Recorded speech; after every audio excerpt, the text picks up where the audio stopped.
أعوذ بالله من الشيطان الرجيم بسم الله الرحمن الرحيم আজকের এই আলোচনার শুরুতেই আমি আপনাদেরকে 1400 বছর পূর্বের একটু নিয়ে যেতে চাই।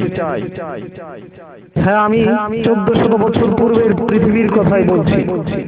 অমানিসা, গাঢ় অমানিসা, চাপ চাপ সূচিবদ্ধ অন্ধকারে নিমজ্জিত গোটা মানব জাতি, অনাচার, অবিচার, ব্যভিচার আর পাপাচারের বিষ বাষ্পে বিষাক্ত গোটা দুনিয়ার আকাশ বাতাস ছিল তখন।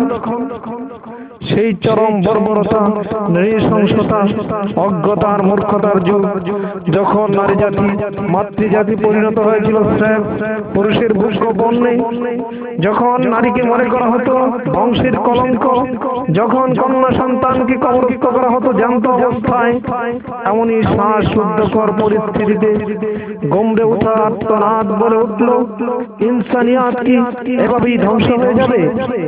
এভাবেই কি মানবতার দাপন সম্পূর্ণ করা হবে?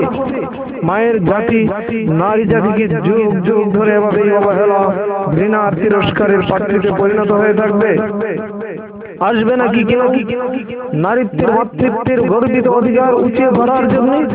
হ্যাঁ, গমড়ে উঠায় আকুতি পূরণের জন্য প্রেরিত হলেন বিশ্বের সর্বকালের সর্বশ্রেষ্ঠ মহামানব, নারী মুক্তির অগ্রদূত মহানবী সাল্লাল্লাহু আলাইহি ওয়াসাল্লাম।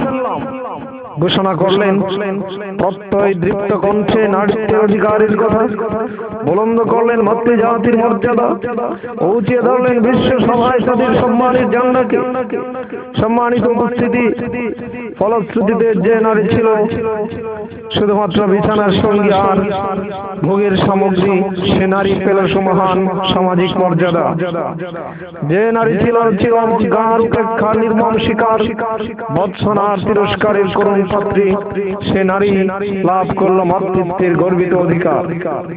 বাস্তবিক পক্ষে ইসলাম তথা আমাদের মহানবী সাল্লাল্লাহু আলাইহি ওয়াসাল্লাম নারী জাতিকে যে সম্মান, মর্যাদা ও অধিকার দান করেছেন, বিশ্বের কোন নবী বা আধুনিক ও প্রবীণ মতবাদ সে অধিকার, সম্মান ও মর্যাদা দিতে পারেনি।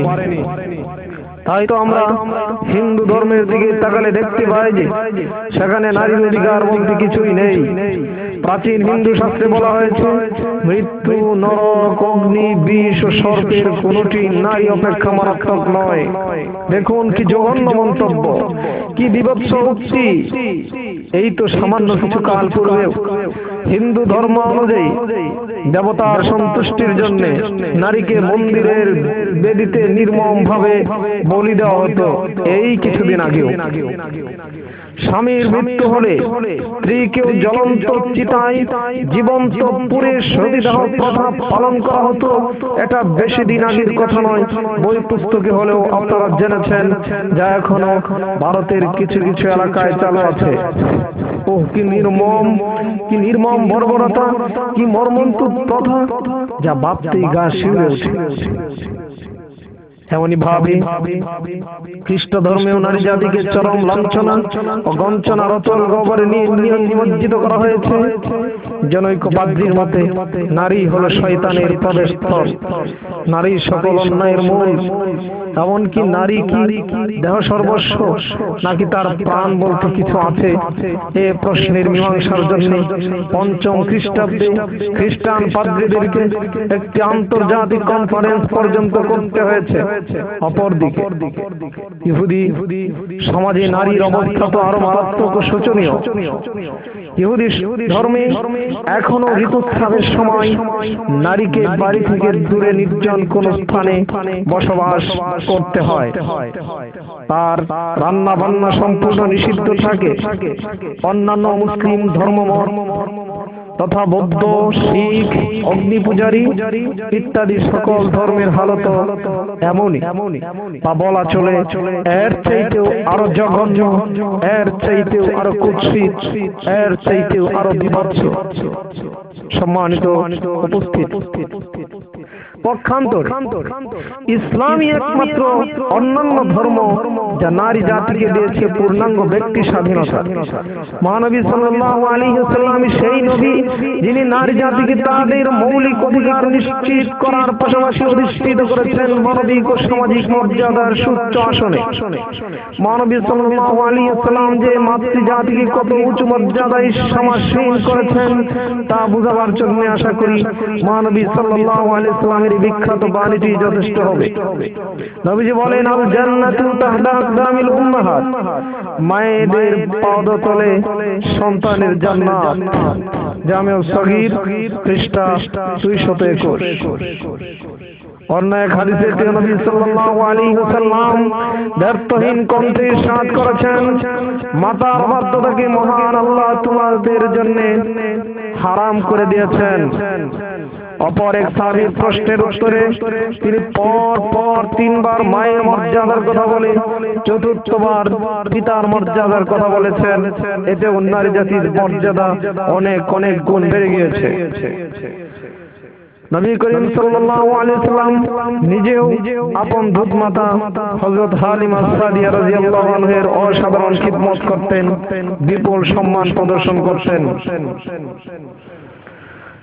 উপস্থিত শ্রোতামণ্ডলী, এমনই ভাবে ইসলাম পূর্ব যুগে যে স্ত্রীকে নিছক সেবাদাসী হিসেবে গণ্য করা হতো, মানবতার নবী, দয়াল নবী মহানবী সাল্লাল্লাহু আলাইহি ওয়াসাল্লাম এই জঘন্য মানসিকতার মর্মমূলে কুঠারাঘাত করে স্ত্রীকে তার প্রাপ্য অধিকারের নিশ্চয়তা বিধানের লক্ষ্যে তিনি ইরশাদ করেন, তোমরা স্ত্রীদেরকে কষ্ট দেওয়ার উদ্দেশ্যে স্বীয় বিবাহ বন্ধনে আটকে রেখো না।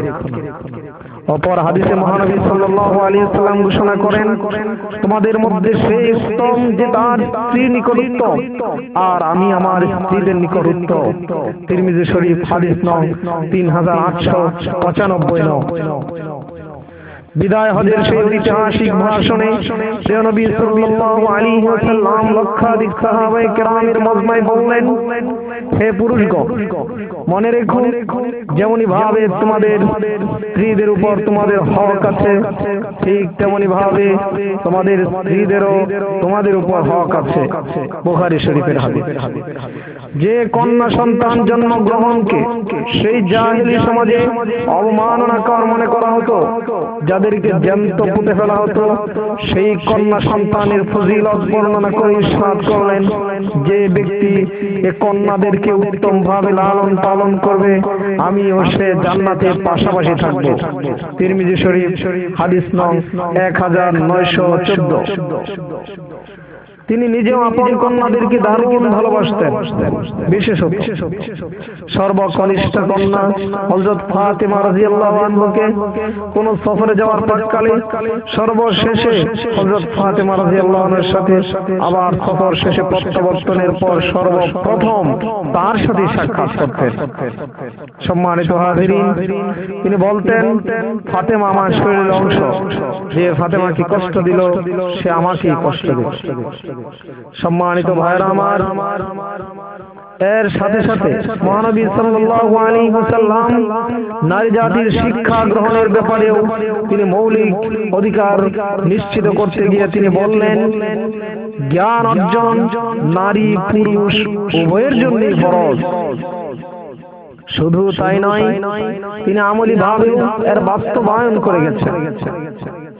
শুধু মুখেই বলে আওড়াননি, তিনি এই কাজ নিজে বাস্তবায়ন করে দেখিয়ে গিয়েছেন। সেই হাদিসের মাধ্যমে জানা যায় যে মহানবী সাল্লাল্লাহু আলাইহি ওয়াসাল্লাম মহিলাদেরকে দ্বীনি বিষয়ে তালিম ও তারবিয়তের জন্য স্বতন্ত্র দিন ও সময় নির্ধারণ করে রেখেছিলেন। সম্মানিত সুধীবৃন্দ, এমনই ভাবে নারী মুক্তির অগ্রদূত মহানবী সাল্লাল্লাহু আলাইহি ওয়াসাল্লাম সমাজ জীবনের প্রতিটি ক্ষেত্রে চরম অবহেলা আর ভীষণ অবজ্ঞার শিকার, জুলুম অত্যাচারের বুলডোজারে নিষ্পেষিত, লাঞ্ছনা ও গঞ্জনার ডাস্টবিনে নিক্ষিপ্ত নারী জাতিকে সুমহান মর্যাদার ঈশ্বরীয় অধিকার প্রদান করে গেছেন আমাদের প্রিয় নবী হযরত মুহাম্মদ সাল্লাল্লাহু আলাইহি ওয়াসাল্লাম। যার কোনো নজির বা দৃষ্টান্ত বিশ্ব আজ পর্যন্ত পেশ করতে পারেনি ও পারবেও না ইনশাআল্লাহ। সম্মানিত বন্ধুগণ, দুঃখজনক হলেও চরম সত্য হচ্ছে এই যে আজ নারী জাতি, মাতৃজাতি সমাজের প্রায় ক্ষেত্রে হচ্ছে নির্যাতিত, সমাজের প্রায় ক্ষেত্রে হচ্ছে নারী জাতি নিপীড়িত। আজ কন্যা সন্তান জন্ম দেওয়ার অপরাধে অসংখ্য নারীকে তালাক দেওয়া হচ্ছে। যৌতুক এমন একটি জঘন্যতম প্রথা না দেয় অনেক স্ত্রীকে নির্মম ভাবে পিটিয়ে খুন করা হচ্ছে, অথচ ইসলাম এই যৌতুক প্রথা নিষেধ করেছে, হারাম ঘোষণা করেছে। চলছে তাদের উপর ধর্ষণ, হচ্ছে নারীদের উপর এসিড নিক্ষেপ, নানা প্রকারের যন্ত্রণা দেওয়া হচ্ছে নারীদেরকে, যৌন নিপীড়ন, অফিসের বস কর্তৃক অবাঞ্ছিত হয়রানি করা হচ্ছে, সহকর্মীদের হাতে লীলতাহানি ইত্যাদি আরো কত কি। মনে হয় সেই 1400 বছর পূর্বের আইয়াম জাহেলিয়াত আবার নতুন ভাবে ফিরে এসেছে, যার মূল উৎপাটনের জন্য আল্লাহ পাক মহানবী সাল্লাল্লাহু আলাইহি ওয়াসাল্লামকে ধরার বুকে প্রেরণ করেছেন।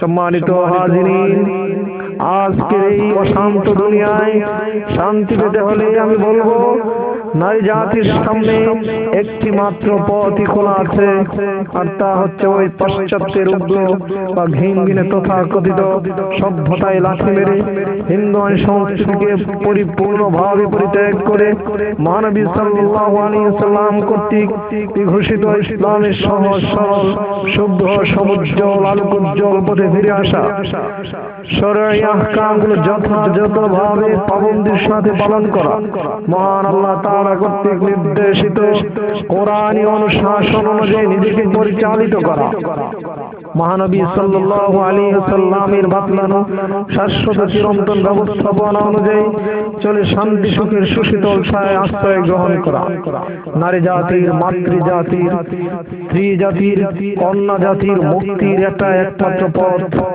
এ পথের ধরা দিবে শান্তির পায়রা, এ পথেই ধরা দিবে শান্তির পায়রা, এ পথে আসবে সুখ, সুখ স্বাচ্ছন্দ্যের অমীয় ধারা।